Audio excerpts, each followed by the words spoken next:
انیس کنج تنهایی کتاب است، فروغ سوپی دانایی کتاب است. سلام تماشابینان عزیز، برنامه نوبتی فروغ سوپی دانایی را در حاشیه آزمون جمهوری فروغ سوپی دانایی که با دستگیری و تشبوس اساسگذار صلح و وحدت ملی پیشروی ملت پرزیدنت جمهوری تاجیکستان محترم امامعلی رحمان راه اندازی گردیده است پیشکش شما می‌گردانیم. چنانکه که به همه شما معلوم است، در این برنامه ما با نفرانی که در آزمون فروغ سوپی دانایی اشتراک کردن می‌خواهند و نام‌نویس شدند با آنها همصحبت گشته شما را با هنر و مهارتشان آشنا می‌گردانیم و یکی از اشتراکچیان امروزه ما بارانова ادیبه می باشد که او در صنف هفتمی مؤسسه تعلیمی میانه عمومی رقم 8 شهر حصار تحصیل می کند و بیایید با خودی او از نزدیک شناس می شویم. من باران ادیبه خواننده صنف هفتی مؤسسه تحصیلات میانه عمومی رقم 8 شهر حصار می باشم. من خواندن کتاب‌ها را خیلی دوست می دارم، مخصوصا حکایه افسانه ها را.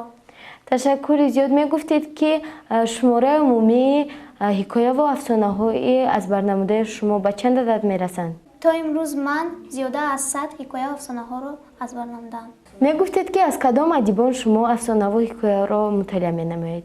من از حکایه های پولاد تولیس، عزیز عزیز، بختیار جمعه و کرامت‌الله میرزا را مطالعه نمودم. این زمان ما می‌خواستیم تا شما برای ما از عزیز عزیز یکی از حکایه هایش را نقل کنید. یکی از افسانه های عزیز عزیز شیرینی نام دارد و چنین است: فرانوز از دادرش میپرسد که چرا شیرینی پخته مادرش با لذت آمده است.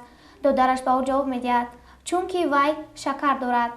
فرانوز راضی نمیشود و نمیگوید و دوباره باز دادرش به او میگوید که چون که وی شیر دارد. باز فرانوز راضی نشده و دادرش چنین جواب میدهد چون که این شیرینی با دستان مادرم پخته شده‌اند. یعنی از این برمی آید که هر آن چیزی که مادر با دستان خود میپزد با لذت است. بله.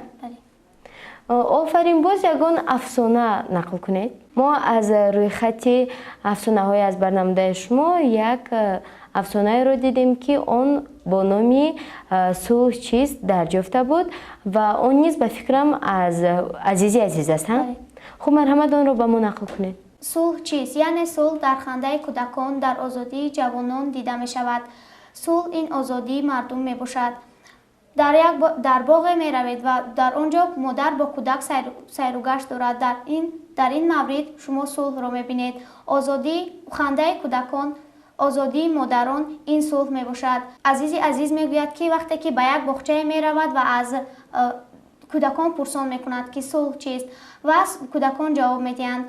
صلح این خنده مادران، آزادی کودکان و غیره ها می باشد. خوب حکایه های پولاد تولیس را نیز خوانده اید هم؟ بیایید یکی از آنها را برای ما نقل کنید. در یکی از مکتب‌هایی که خوانندگان تحصیل می‌کنند در آنجا آخری سال می‌باشد و در اینجا برای ختم مکتب آنها گازیته دیواری تیار نموده بودند و در اینجا دو پسر بچه تنها در مکتب مانده بود.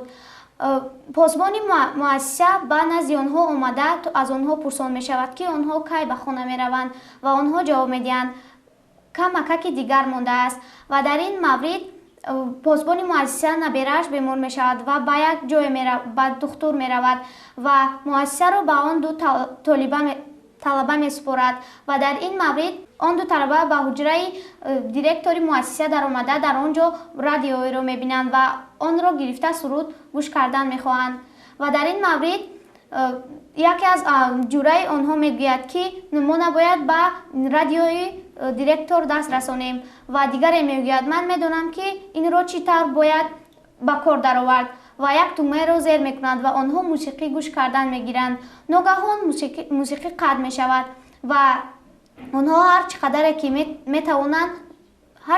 می توانند کوشش می کنند اما نمی توانند رادیو را دیگر باره به کار درآورند و در این مورد ناگهان پاسبان از راه می رسد و آنها زود از آنجا برآمده مؤسسه را به پاسبان سپاریده می روند و پگاه بازگشته می بینند که رادیو کار کرده ایستاده است و می خواهند که درستیش را به دیرکتوری مؤسسه گویند و هر دو به جانب حجره دیرکتور رفته ایستادند و یکی می گوید بین رادیو درست شده است بیا این گپ را نمی گوییم و دیگری می گوید من نمی توانم. بعد هر دو یکی به درونی حجره می درآید و به دیرکتوری مؤسسه می گوید که دیروز واقعه دیروزه را نقل می کند و در این مورد дигаре ҳам медарояд ва мегӯяд ки радиоро ӯ хароб кардааст ва дар ин ҷо ҳар дуи онҳоро гунаҳгор ҳисоб карда мешаванд. Директори муассиса мехоҳад ки онҳоро танбиҳ кунад, аммо ин корро намекунад, чунки онҳо ба гуноҳи худ иқрор шуда буданд. офарин ба шумо. Хуб, шумо аз ин ҳикоя ба худ чӣ гирифтед? Ба кадом хулоса омадед? Ба хулосае омадам ки дар ҳама маврид ростӣ дар ҷои аввал меистад. яъне мо бояд дар чӣ ҳолате ки набошад рост гӯем. ташаккури зиёд. Хуб, дар қатори ҳикояву афсона ба мо ягон шеър қироат кардан мехоҳед? марҳамат. Ман шеърҳои устод Лоиқ Шералиро бисёр зиёд дӯст медорам ва мехоҳам ки барои шумо имрӯз яке аз шеърҳои ӯ бо номи Модарро қироат намоям. марҳамат. модарам, бо ташнаҷонӣ ёд меорам туро. модарам, бо дилгаронӣ ёд меорам туро. дар муҳити танги кӯҳистон гузаштӣ аз ҷаҳон. дар сафарҳои ҷаҳонӣ ёд меорам туро. ёд меорам туро, чун ёди ту ёди ман аст. ёди рӯи ҳусн ободи ман аст. ташаккури зиёд. Мин баъд низ ҳамин хел китобу китобхониро идома диҳед ва на танҳо ҳикояву афсона, балки асарҳои калонҳаҷмро низ мутолиа намуда дар озмонҳои гуногун иштирок намоед.